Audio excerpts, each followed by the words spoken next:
A tall, garnet-colored building in the New England style, the Belsey residence roams over 4 creaky floors. The date of its construction, 1856, is patterned in tile above the front door, and the windows retain their mottled green glass, spreading a dreamy pasture on the floorboards whenever strong light passes through them. They are not original, these windows, but replacements, the originals being too precious to be used as windows.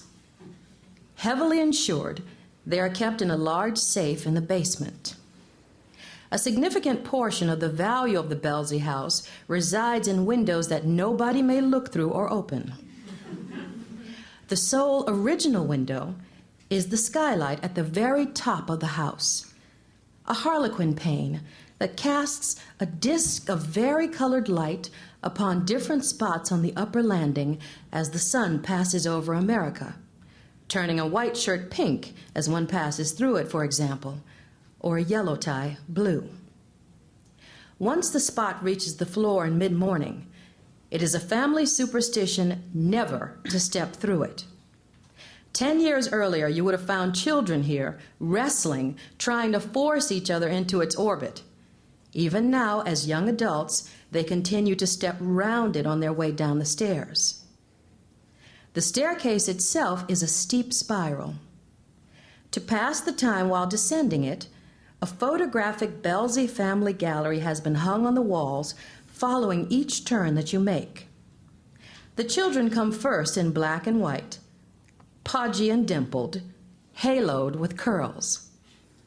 They seem always to be tumbling towards the viewer and over each other, folding on their sausage legs. Frowning Jerome holding baby Zora, wondering what she is. Zora cradling tiny wrinkled Levi with the crazed proprietorial look of a woman who steals children from hospital wards. School portraits, graduations, swimming pools, restaurants, gardens, and vacation shots follow, monitoring physical development, confirming character. After the children come 4 generations of the Simonses' maternal line. These are placed in triumphant, deliberate sequence. Kiki's great-great-grandmother, a house slave, great-grandmother, a maid, and then her grandmother, a nurse. It was Nurse Lily who inherited this whole house from a benevolent white doctor with whom she had worked closely for 20 years back in Florida. An inheritance this scale changes everything for a poor family in America. It makes them middle class.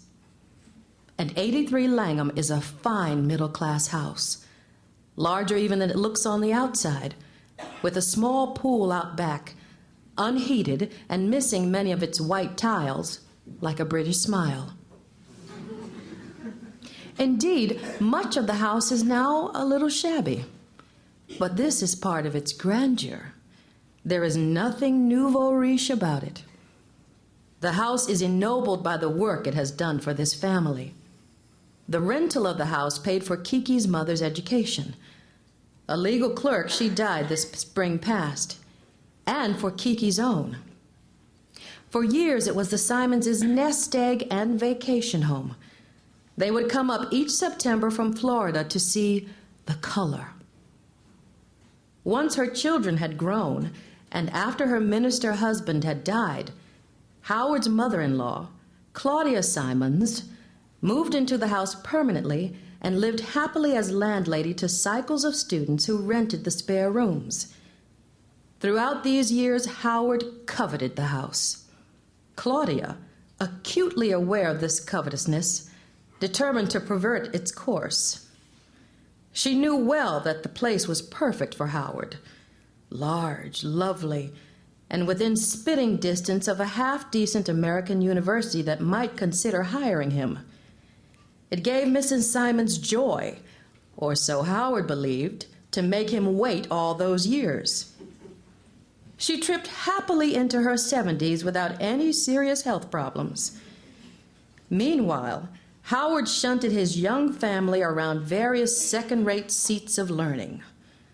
6 years in upstate New York. To keep listening to this audiobook for free, click the link in the description. It will take you to a free Audible trial where you can listen to this and many other books for free for 30 days.